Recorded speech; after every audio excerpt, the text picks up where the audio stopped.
माझं नाव विठ्ठल गोविंद उस्किलवाड. त्याला घेतलो साहेब. हे अवलकोंडचं मी. माझं काही धंदा झाला नाही, नुसते आमदार पावसामध्ये माल होऊन गेलं. आता शेवटी काय तर काढा म्हणतं, पूर्ण गाळ बसली तळ्यामधून. पाय एक फसलाले एक निघणाले, माल निघणाले काय नाही, आहे ते फसून गेला माल. 10, 15, 20 लाख रुपयाला मी फसलो बघा सर. काय करावं आता? हा, आता काय तर घरून साहेब का चिकून निघालं नाही अंगावरलं, जाळे मादी पाण्यात येत का माणसं काटा करले जाऊ का, बारीक माल निघले.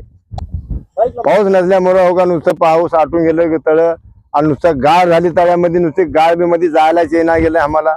मच्छीमारी कसं करावं, मध्ये गेलं की फसून पडालो आम्ही. मध्ये सोला लावून ओढून काढायची वेळ आली आम्हाला.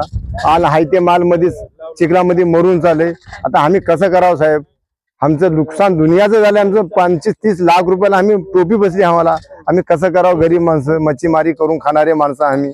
कुठले पैसे जोडा होता एवढे आम्ही?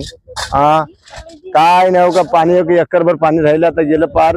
हो, पाणी बी नाही आता. वरून बी एवढा आबाळ एवढे पाणी पडणार गेलं. हाय ते माल आमचं वाचत होतं, ते बी गेलं, हे बी गेलं. समजा फसून पडलं आम्ही. चक वाया गेलो हो का. माल बाहेर टाकून दिला हो का. वाळायला माल तेरा, वाळायला कुत्र कोणी खायला तयार नाही. शासनाने आमचं काहीतरी मदत करावं म्हणून आम्ही हो का हे तुम्हाला बोलणं आहे साहेब. काहीतरी आमची मदत करा.